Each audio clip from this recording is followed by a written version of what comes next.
As part of our Office 365's Basics series, we're going to go over how to customize your email signature in Outlook 365 or Outlook 2016 and newer on the desktop.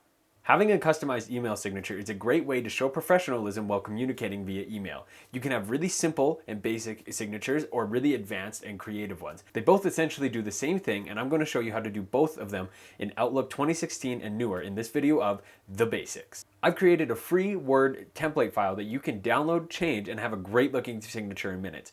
In the advanced portion of this video, I'm going to show you how to download and change that signature as well as how to apply it to your Outlook. So let's hop on the computer and get started. All right, so I'm going to walk us through how to get to the steps in your email signature. So first, obviously, you're going to open up your Outlook and come here and create a new email. This is the easiest way to get to the signature tab.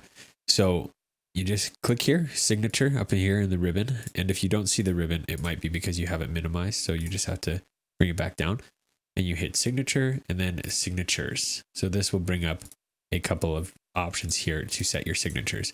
If you'd like to, you can technically also search here for a signature and do it that way. Either way, you end up at the same spot. So I usually recommend to do it this way. It's the easiest way to get there. So the first thing you'll do is hit new, start a new signature. So we'll just call this your signature. Then, so this is what you get when you first start. So now, if you don't want a text-only signature, you can skip ahead to the advanced section. So first we'll put in our information. So the order of the information is up to you. You can put whatever you like in here. It's all just a text editor. This area is pretty outdated and it really doesn't really like photos. You can add them if you'd like to, but it doesn't really know how to position them. It wants to treat it like text. And so it can be really difficult to get good positioning. So I'll show you how to in the advanced section. The next section is to add links. You can see here it automatically added a link under Pluto Micro. But if you want, you can add something to something like your business name and add your website. So you just select the text and then over here in this little icon with the world and a chain link, you hit that and it'll bring this up. Now you can ignore most of this window, everything except for the address. And then you would paste in your website or whatever you want it to link to. So make sure that when you're pasting it, it has your https://. Most browsers, when you copy a website, will paste that, but just make sure, because if it doesn't, it might not land at the right spot. So you hit OK, and then that'll be a clickable link.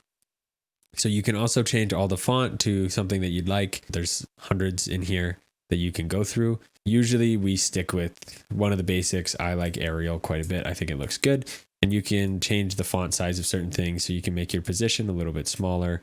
And we can just add another line here and make Pluto Micro Business a little bigger. You can do whatever you'd like to with the exact formatting of your font, but you can change all this. You can make it bold, you can underline it. And technically too, you can actually remove the formatting. If you just want it to be black and not blue with an underline, you can take that out. Other than that, it's pretty basic. Anything you want to do in here, it's up to you how you order it. So once you've got it all configured however you like, however you feel looks best, you can come over here to the settings. Now up here, it's just this top right section. So this is your email account. So it'll bring up any email account that you have signed into Outlook, and you can select which one you want to use it with. And then you can see here, new messages. I wanted to use your signature, which is the one that we're editing now. But if you wanted to, we could have it use this one, switch it over to Pluto Micro. And for replies, we could have it show the test message. Whatever configuration you'd like, you can set up in here. Okay, so now we're going to go over how to create a more advanced signature. And I want to give credit to the creator who I saw do this, Colton Jansen. He did a great video about this a few years ago, and you can watch it if you'd like to by clicking in the top right. I'm going to keep it simple, and I'm just going to show you how to customize the template that is available for download. If you'd like to do it in Word from scratch, you can, and you can watch the video to do that. But there are just a few things that I've already taken care of to make it a little bit simpler. So all you need to do to download the template is click the link either below this video if you're watching on YouTube, or in the post if you're watching on LinkedIn or Facebook. We'll put a link that will download it. So let's just put that in. The link will look like this, and if you click it, it'll download the template here. So I'm going to open that up from our downloads folder right here, and we can see what we're working with. So we have to enable editing, and now this can be edited however you feel fit. And so I'm going to take you through those steps. So the first thing that we want to change up is the logo. This template is made for a square one. So whether that's a logo or a picture, so all you need to do to change it, you come here to the Your Logo here and you right click and you hit change picture and change from a file. Click on that. And then you would come and find whatever you want to use it for. So I'm going to set it to our business logo. Bam, just like that. And so the rest is pretty straightforward. I have applied some default formatting. You can change that up as you see fit. So I'm going to just go through and edit these as they should be. Okay, now that we've got all the information filled out, we can do a couple of other things. So in this template, I've given a spot where you can add your business website and then an optional link. Now you could just delete this if you'd like to. You can just get rid of that, or you can leave it there. So I'm going to show you how to set up a link first. So you just select the text that you want and then you right click it and come down here to link.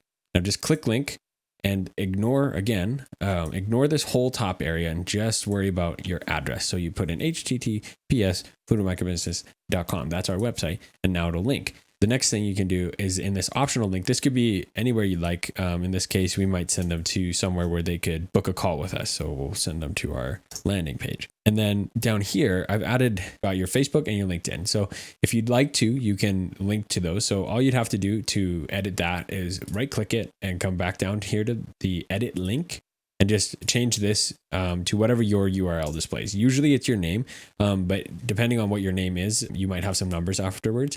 So change that to whatever your LinkedIn profile is. And the same thing on your Facebook, just go to your profile, find what your username is, your URL, and put that in here. Now that we've done the links, if you want to, you can do any kind of final formatting. If you want to change colors of certain things, you can, again, just like in the other one, you can actually remove the link formatting. If you'd like to, you can take all that out.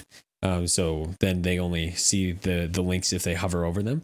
And once that's all done, once you're happy with the way it looks, you just select it all. Make sure everything's selected, hit Control C for copy or Command C, depending on what you're on. And then let's come back over here and we'll open up another signature tab. So you come back into the new email, you hit signature, signatures, and then we're going to make a new custom signature. And then you just paste and it'll bring everything over just like you see it on your Word. And then you can use that. So we'll pull that one up now. Bam. It's just a little bit different. And that's a really great way to have a really quick and really nice looking signature for your email. Now you've got a great email signature, whether you went with the advanced one and used our template or a text one. The simpler ones can be just as useful. All you're trying to do is portray a little bit more information about how to get a hold of you. This has been The Basics. Click here to watch another video in the Basics series, or click here to watch a video that we think you might enjoy. This series is meant to be straight to the point and shareable. It'd mean the world to us if you'd share this video with those who might benefit from it. But if we answered your question, you can tell YouTube by liking the video below. And if you'd like to see more basic answers to common technology questions, you can subscribe below.